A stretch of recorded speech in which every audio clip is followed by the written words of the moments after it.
Alors, j'espère que ça s'est bien passé. On va poursuivre avec les mathématiques. Pardon. Hop. Alors, nous avons hier découvert cet outil qu'on appelle un quadrillage. D'accord? Un quadrillage. Et pour se déplacer, nous avions utilisé les cases. D'accord? Donc, nous nous déplacions hier d'une case à l'autre. D'accord? Aujourd'hui, on va étudier un autre principe de déplacement sur ce quadrillage. Je vais dessiner quelque chose et ensuite je te demanderai de identifier où est-ce qu'il se trouve. Donc j'espère que tu as préparé ton propre quadrillage parce que je vais t'amener après, je vais être amenée à te demander de faire la même chose. Donc regarde, j'ai positionné un petit point, observe là où il se trouve, l'endroit où il se trouve et essaye de trouver la manière de décrire le lieu où se trouve ce petit point. Il est où là ce petit point? Tu dirais qu'il est où? On ne peut plus dire qu'il est dans une case, d'accord? La case c'est ça. Je vais faire une petite croix sur une case pour que tu vois. Tu vois, ça c'est une case. Ok? Là, le point il est là. Il n'est pas dans une case. Donc où est-ce qu'il se trouve? Peut-être que tu es en train de dire sur des lignes. C'est pas faux. Mais où exactement? Parce que sur une ligne, on pourrait imaginer qu'il est sur un trait comme ça ou sur un trait comme ça. Il se situe au croisement, on va dire au croisement de deux lignes. D'accord?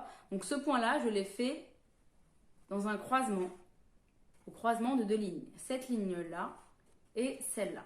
D'accord? Eh bien, c'est ce qu'on appelle un nœud. D'accord? Donc un nœud caractérise le croisement de deux lignes. D'accord? Et ce petit nœud est où? Eh bien, je vais compter les nœuds pour savoir où il se trouve. Donc, je vais me déplacer de nœud en nœud. Donc, ici, c'est un nœud, c'est un croisement de deux lignes, d'accord? Donc, 1, 2. J'ai descendu 2 nœuds. Et ensuite, je vais avancer de 3 nœuds. 1, 2, 3. D'accord? Vas-y, reproduis ce petit point sur ton quadrillage. Donc, je te rappelle qu'ici, j'ai avancé de 2 nœuds, 1, 2, et que j'ai avancé de 3 nœuds. Donc sinon, tu fais dans l'autre sens. Tu fais 1, 2, 3, 1, 2. Très bien, fais pause pour faire ton travail tranquillement. Je vais te proposer un autre nœud à reproduire sur ton quadrillage. Je te rappelle que l'on ne positionne pas les points pour cet exercice dans les cases, mais au croisement de deux lignes, ce qu'on appelle des nœuds. Alors, autre point, hop, tu vas me reproduire ce nœud-là. Pardon, hop, la caméra bouge. Ici. Observe bien où il se trouve et essaie de reproduire ce nœud. Alors, pour t'aider, encore une fois, tu comptes. Donc, premier nœud, donc 1, 2, 3, 4, 5, 6. Donc, sixième nœud. Et j'avance ensuite 1, 2. Deux nœuds. D'accord? Ici, le premier, tu le comptes. C'est également un croisement. Deux lignes qui se croisent, donc c'est un nœud. Ok? Donc, nous voilà ici arrivés. Tu peux faire pause pour faire ton travail tranquillement. Je vais te proposer maintenant deux autres nœuds en même temps à positionner au bon endroit.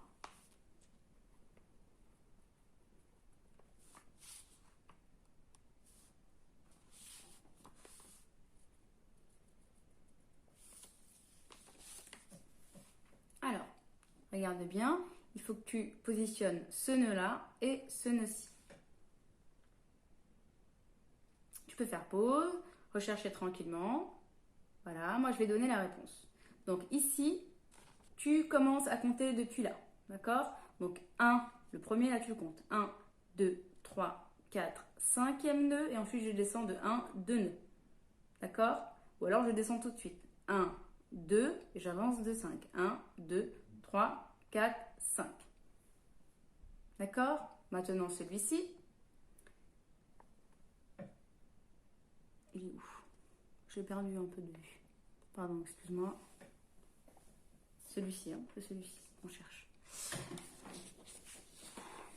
Donc, celui-ci, je compte d'ici. 1, 2, 3, 4, 5. 1, 2, 3, 4, 5, 6. D'accord?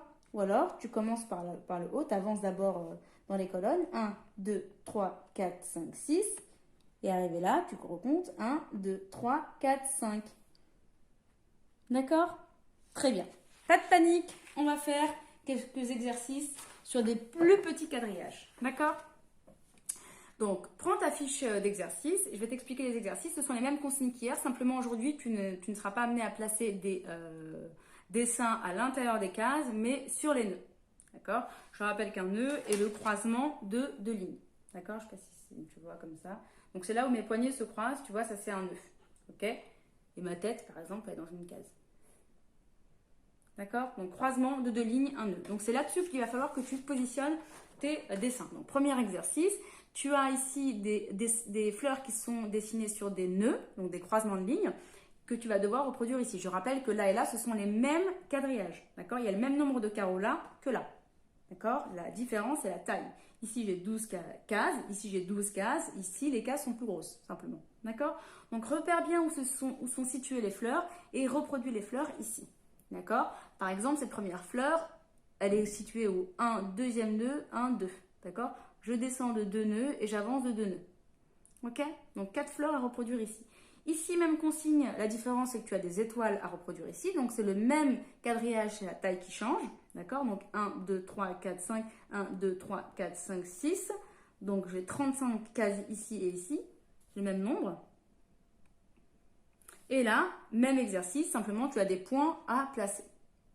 Alors, tu peux faire 2 exercices, et si tu as envie, fais 3 exercices. Tu n'es pas obligé de faire 3 exercices. D'accord? Tu peux en faire 2 par exemple et en laisser un pour plus tard dans la journée. D'accord? Allez, bon courage.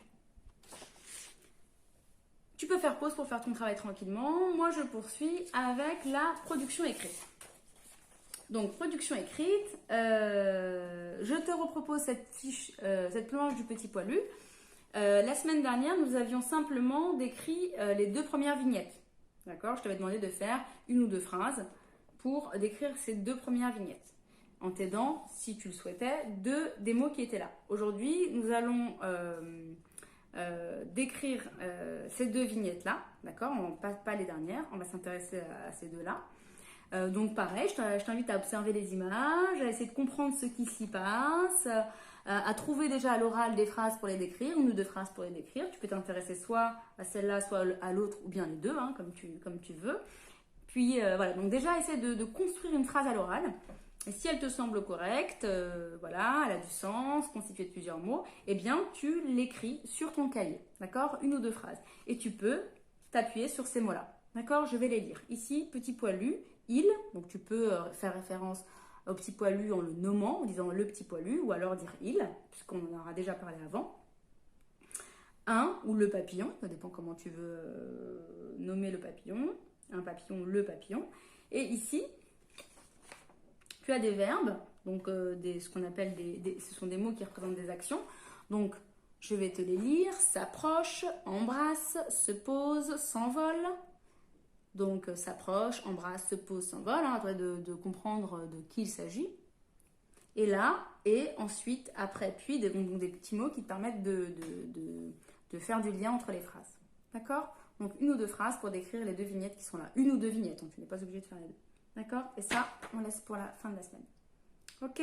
Fais pause et fais ton travail tranquillement. Je compte sur toi pour bien écrire et surtout ne pas oublier la majuscule et le point. Et enfin, dernier travail du jour, la grammaire. Alors, ces 2 dernières semaines, nous avons découvert les pronoms personnels. Et donc, nous avons appris que les pronoms personnels étaient des petits mots que l'on mettait devant les verbes, donc les verbes d'action. Ça, tu ne sais pas encore ce que c'est, mais en tout cas, ce sont des petits mots que l'on utilise pour désigner celui qui parle, celui ou ceux qui parlent. Donc, ce qu'on appelle le ou les locuteurs, d'accord? Ceux qui prennent la parole, ok? On a vu que lorsque c'était le locuteur qui parlait de lui, il disait « je », d'accord? « Je danse tous les soirs », par exemple. Si le locuteur s'adresse à d'autres et que ces autres personnes sont plusieurs, non, pardon, excuse-moi, si les locuteurs sont nombreux, si celui qui parle parle pour plusieurs ou si on est plusieurs à parler, on emploiera plutôt le pronom personnel « nous ». Donc, nous dansons tous les soirs, hein, ma soeur et moi, ma soeur et mon petit frère, moi et mes parents, voilà. Nous dansons tous les soirs, donc nous. Et voilà, aujourd'hui, on va découvrir d'autres pronoms personnels. D'accord? Alors, je vais avant toute chose te montrer cette petite planche. Regarde là. Donc, nous avons un petit garçon qui tient un ballon. Voilà. Qui est en face d'un autre petit garçon qui le regarde. Chacun d'eux dit quelque chose. Donc, tu vois, là, tu as une petite bulle qui parle du personnage. Voilà. Et ma question est, à ton avis, que peuvent-ils bien se dire? Lui a un ballon, il regarde l'autre. Donc c'est lui qui parle et l'autre le répond. À ton avis, qu'est-ce qu'ils se disent? Alors, ils peuvent se dire un tas de choses. Hein. Malheureusement, je n'ai pas tes réponses. Donc je vais assez rapidement te donner la réponse. Le petit garçon, là, il invite l'autre petit garçon à jouer. Il lui propose de jouer au ballon. Il lui propose de jouer au foot. Quelle phrase prononce-t-il à ton avis? Quand toi, tu veux proposer à un camarade de jouer avec toi au ballon, qu'est-ce que tu lui dis? Voilà, tu lui dis, tu veux jouer au foot? Tu veux venir jouer avec moi? D'accord, par exemple.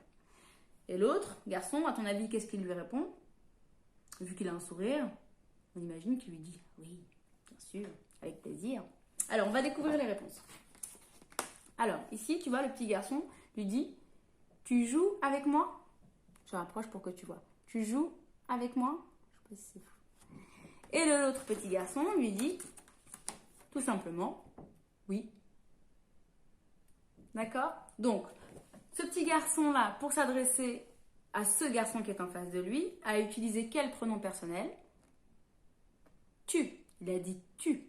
Tu joues avec moi. Tu joues avec moi. D'accord? Donc, pour s'adresser au camarade qu'il avait en face de lui, ce camarade étant seul, il s'est adressé à lui en lui disant tu.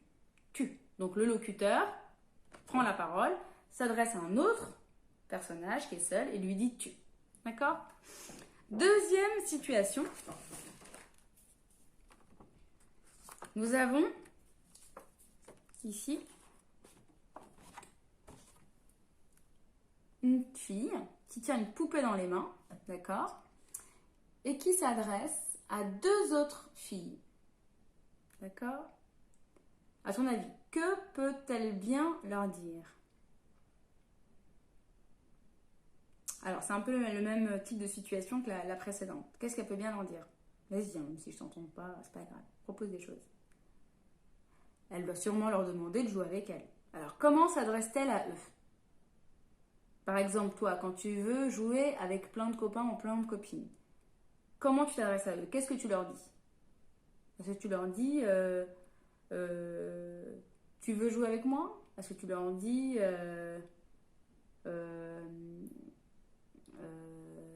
nous jouons ensemble? Comment tu t'adresses à elles? Bravo. Alors là, j'imagine que tu as trouvé la réponse ou pas, c'est pas grave. Hein. Elle leur dit vous jouez avec moi? Et elles lui répondent oui. Alors, vous jouez avec moi. Pourquoi a-t-elle employé le pronom personnel vous? Parce qu'elles sont plusieurs. Ici, le petit garçon disait tu joues avec moi parce que le petit garçon à qui il s'adressait était seul. S'ils étaient plusieurs, le petit garçon qui cherche des camarades pour jouer au ballon, il aurait dit vous jouez avec moi? Là, c'est pareil. Nous avons la même situation, simplement la fille s'adresse à deux autres filles. Elles sont deux, donc elles sont plusieurs. À partir de deux, on est plusieurs. Soit on est seul, et c'est un. À partir de deux, on est plusieurs. 2, 3, 4, 5, 6, c'est plusieurs. D'accord? Et donc là, comme elles sont deux, la petite fille s'adresse à elles en leur disant « Vous jouez avec moi. Vous jouez avec moi. » En résumé, nous avons le pronom personnel « tu » que l'on utilise lorsque le locuteur, donc celui qui parle, s'adresse à une autre personne. Et nous avons le pronom personnel « vous » que le locuteur, c'est-à-dire celui qui parle, utilise pour s'adresser à plusieurs personnes. D'accord? Donc, tu et vous. Alors, je vais te les écrire sur l'ardoise. Tu et vous. Donc, tu. Oh là là, c'est pas ce feutre-là qui marche. Où est le bon feutre? Toujours un problème. Je l'avais il y a 2 secondes. C'est pas non. Hop, je prends prendre mes grands post-it magiques. Alors, tu et vous. D'accord? Tu et vous. Ok? Donc, tu joues avec moi, parce qu'on s'adresse à une seule personne. Vous jouez avec moi lorsqu'on s'adresse à plusieurs personnes. Attention, le vous peut être aussi un pronom personnel qui appartient à une formule de politesse qu'on utilise pour s'adresser à une seule personne, mais que l'on respecte, ou tout simplement à qui on s'adresse de manière particulièrement polie. Par exemple, lorsqu'un enfant s'adresse à un adulte, parfois il va employer le pronom personnel vous. Certains élèves dans la classe, quand ils me parlent, ils me disent vous. Maîtresse, vous avez perdu votre crayon, par exemple. D'accord? Alors, tu et vous. Je t'invite de ton côté maintenant à utiliser 2 phrases avec tu et 2 phrases avec vous. D'accord? Tu peux prendre un petit personnage devant toi et faire comme si tu lui parlais. Tu joues avec moi ou tu lis un livre avec moi, par exemple, ou tu es belle, par exemple, hein, si on trouve que cette poupée est belle. Ou employer le pronom personnel vous en s'adressant à plusieurs personnages. Donc soit vous parlez à des personnes qui existent autour de vous, vous parlez à vos parents, voilà, ou alors à des petits personnages, mais à condition qu'ils soient plusieurs, d'accord? Vous jouez avec moi, vous dînez avec moi, vous vous promenez avec moi, voilà, d'accord? Donc essaie de faire 2 phrases avec tu et vous, ok? Allez, bon courage, on y reviendra plusieurs fois de toute façon, ne t'inquiète pas. Alors, terminer avec la grammaire. Je termine le travail d'aujourd'hui avec... je termine, la journée avec les devoirs. Donc, aujourd'hui, liste numéro 2. Donc, je t'invite à lire plusieurs fois les mots et la phrase. Pour demain, liste du jour 2. D'accord? Ok. Eh bien, je te souhaite une bonne journée, un bon travail et je te dis à demain.